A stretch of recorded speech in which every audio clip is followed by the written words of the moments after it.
নিষিদ্ধ রাজনৈতিক দল বা সংগঠন ছাড়া যে কেউ সভা সমাবেশ করতে পারবেন, এতে কোনো আইনি বাধা নেই বলে জানিয়েছেন আইনমন্ত্রী মোহাম্মদ আসাদুজ্জামান। আজ রাজধানীর এক অনুষ্ঠানে তিনি বলেন, বিগত সময়ে মানবাধিকার কমিশন আইন ও গুম প্রতিরোধ আইন অনেকটা হযবরল অবস্থায় ছিল। এসব আইন সংশোধনের উদ্যোগ নেওয়া হয়েছে। মানবাধিকার কমিশন যেন যে কোনো আইন লঙ্ঘনের ঘটনা তদন্ত করতে পারে, সেই ব্যবস্থাও করা হচ্ছে বলে জানান তিনি। মিথ্যা মামলা প্রসঙ্গে আইনমন্ত্রী বলেন, বর্তমানে এমন মামলা হচ্ছে না এমন দাবি করা যাবে না, তবে 10 থেকে 15% বেশি মামলায় চার্জশিট হচ্ছে না।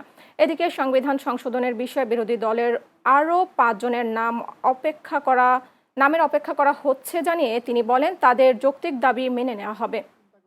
রিজিমের সময় কথা বলার অপরাধে কতজন লেখক, সাংবাদিক, বুদ্ধিজীবীকে গ্রেপ্তার করা হলো, কার্টুনিস্ট মুস্তাককে কিভাবে কারাগারে হত্যা করা হলো।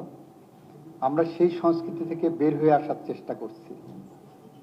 আমরা ঘুরে দাঁড়িয়েছি, আমরা ঘুরে দাঁড়িয়ে একটি সঠিক গন্তব্যে পৌঁছানোর চেষ্টা করছি। হ্যাঁ, আমাদের গতি স্লো হতে পারে,